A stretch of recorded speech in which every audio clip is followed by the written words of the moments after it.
It's a remarkable collection of memories that I have about the development of our movement for the acknowledgement, the recognition, and the reaction and response to suicide in California, perhaps the United States, and even worldwide.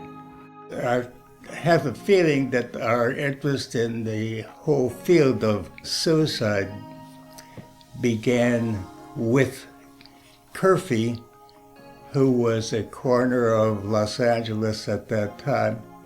I would attribute to him one of the most interesting aspects of our work, and it is how the profession of suicidology as such can become involved with the coroner's office. You may or may not know that in those early days, most of the psychiatric social workers were deputy coroners, and we needed to have that designation in order to do psychological autopsies. I mean, the fact that you were provided with sometimes very minimal information and then develop additional leads in the investigative process to find out what happened in the last 48 hours of that person's life. The work of postvention, the work of really understanding began with this team, this incredible team of Dr.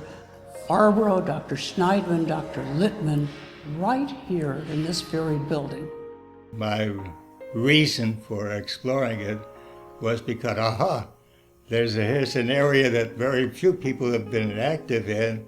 There's a lot of room to look around in and to maybe do something that other people would be involved with, interested in, and come to look on you as a pioneer in it. And he still is a pioneer. He never stopped being open to new ideas and embracing them. And he was excited about the new things that the Suicide Prevention Center tried. Being supervised by Norm, his demeanor, his way of approaching clients who were thinking about suicide, his way of approaching me as an intern, learning about how to treat people who were preoccupied with thoughts of suicide, was just instrumental in helping me feel that this was something where I could make a contribution. When a high-profile individual dies, there's a great deal of interest. The big case that broke new ground for this office had to do with the facts about the death of Marilyn Monroe.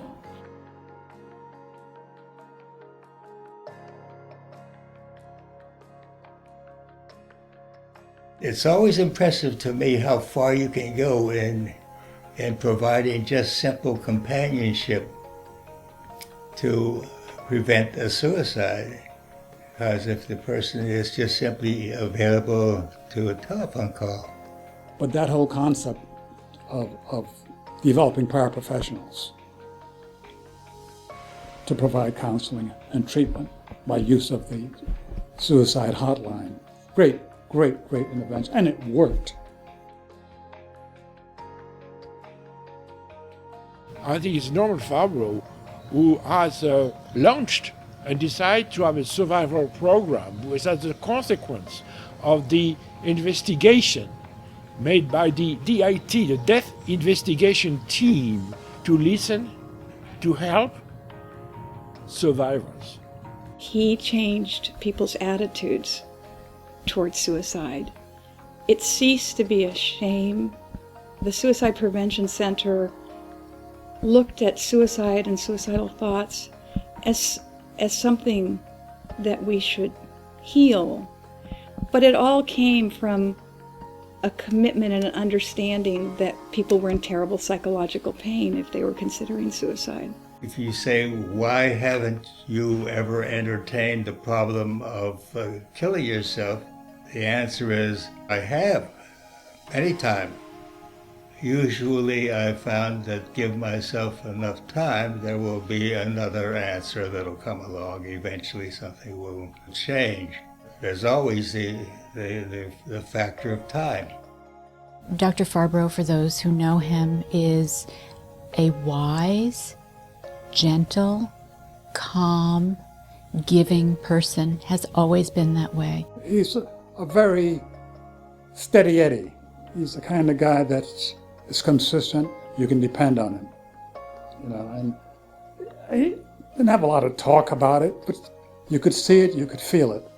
Everything I've done in my career of suicidology and suicide prevention, I've done it because my meeting with Norman Farberow. He gave me probably the best piece of personal and professional advice I have ever been given. He said, look, if you want to succeed in this field, and actually the advice could go for life in general, you need to focus on what's under your control and on always doing your professional best. That's what you're responsible for. I mean, the testament to how dedicated he was to the field is that after he retired, he must have worked, really, he just didn't get paid, for 20 or 30 years. He is one of the most modest, humble icons I've ever met. He would never tell someone about all the honors and all the books. You probably wouldn't even know that he's in suicide unless it came up for some reason, because he's so modest.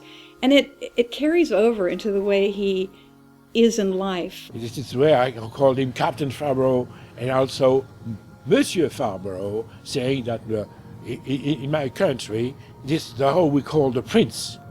And maybe Norman was really the prince of suicide prevention.